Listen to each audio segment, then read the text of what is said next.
ಇಂದೇ ಡೌನ್ಲೋಡ್ ಮಾಡಿ ಮತ್ತು ನಿಮ್ಮ ನೆಚ್ಚಿನ ಶೋಗಳನ್ನ ಆನಂದಿಸಿ.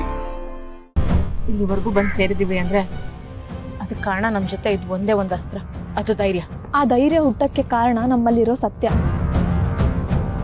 ನ್ಯಾಯಕ್ಕಾಗಿ ಹೋರಾಡೋಣ.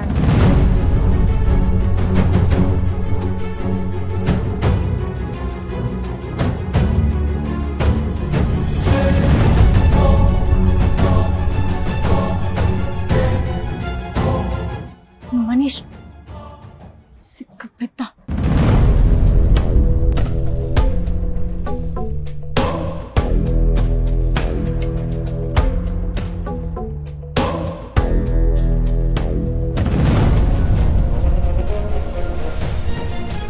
ಮೇಡಮ್ ಅಲ್ಲಿ ನೋಡಿ.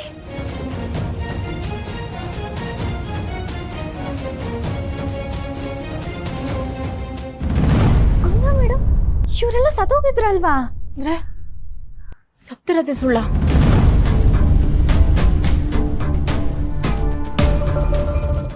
ತಪ್ಪಿಸ್ಕೊಳಕ್ ಬಿಡ್ಬಾರ್ದು. ಸರಿಯಾಗಿ ಪಾಠ ಕಲಿಸ್ಬೇಕು ಅವನ್ಗೆ.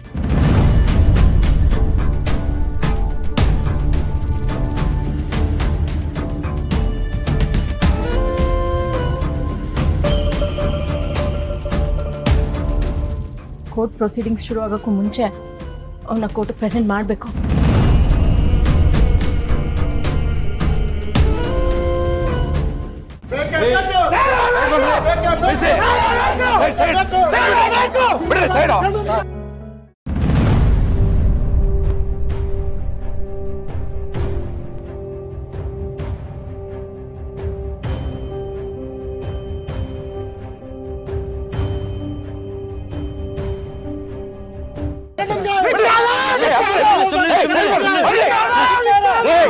ಸರ್, ಈ ಕೇಸಲ್ಲಿ ನೀವು ಗೆಲ್ತೀರಾ ಅಂತ ನಿಮ್ಮ ಮೇಲೆ ನಂಬಿಕೆ ಇದೆಯಾ?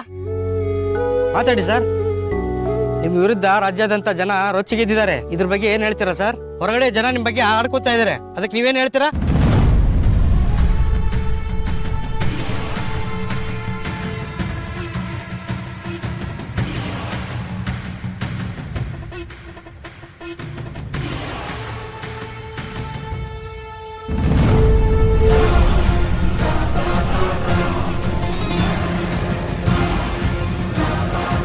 ನಿಧಿ, ನಿಧಿ, ನೀವೇನು ಬರಬೇಡಿ, ನಿಮ್ಗೆ ತೊಂದರೆ ಆಗುತ್ತೆ, ಹೋಗಿ ಇಲ್ಲಿಂದ.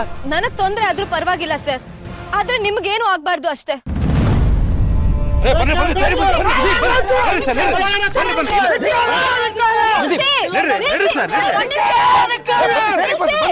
ನಿಲ್ಸಿ ಸರ್, ಒಂದೇ ನಿಮಿಷ ಮಾತಾಡ್ಬೇಕು ಸರ್. ನೀವೆಲ್ಲರೂ ಏನ್ ಅನ್ಕೊಂಡಿದ್ದೀರಾ?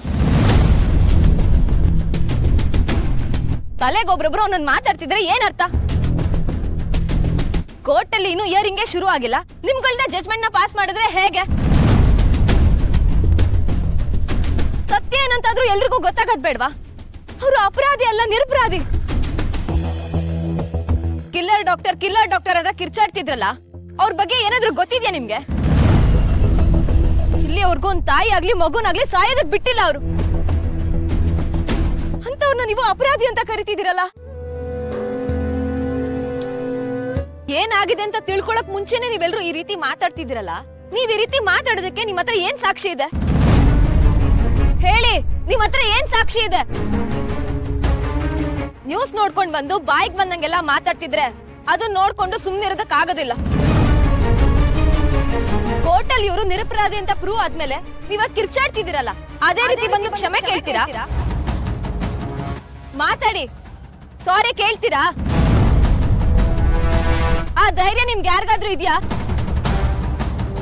ನೀವೆಲ್ರೂ ಗುಂಪಲ್ಲಿ ಕಿರ್ಚಾಡ್ತೀರಾ, ಆಮೇಲೆ ಪತ್ತೆನೇ ಇಲ್ದಿರಂಗ್ ಓಡೋಗ್ತೀರಾ. ನೀವ್ ಆಡೋ ಪ್ರತಿಯೊಂದ್ ಮಾತು ನಮಗ್ ಚುಚ್ಚುತ್ತೆ. ಅದನ್ನ ನೀವೆಲ್ರೂ ಸರಿ ಮಾಡೋದಕ್ಕೆ ವಾಪಸ್ ಬರ್ತೀರಾ? ಡಾಕ್ಟರ್ ಕರ್ಣ ಅವರು ನಿರಪರಾಧಿ ಅಂತ ಗೊತ್ತಾದ್ಮೇಲೆ ನೀವೆಲ್ರೂ ಬಂದ್ ಸಾರಿ ಕೇಳ್ತೀರಾ? ಹಾ, ಮಾತಾಡಿ, ಎಲ್ರೂ ಬಂದ್ ಸಾರಿ ಕೇಳ್ತೀರಾ? ಹಾ, ಕೇಳ್ತೀನಿ ಅನ್ನೋದಾದ್ರೆ ನೀವ್ ಎಷ್ಟ್ ಬೇಕಾದ್ರೂ ಕಿರ್ಚಾಡಿ, ಕೂಗಾಡಿ.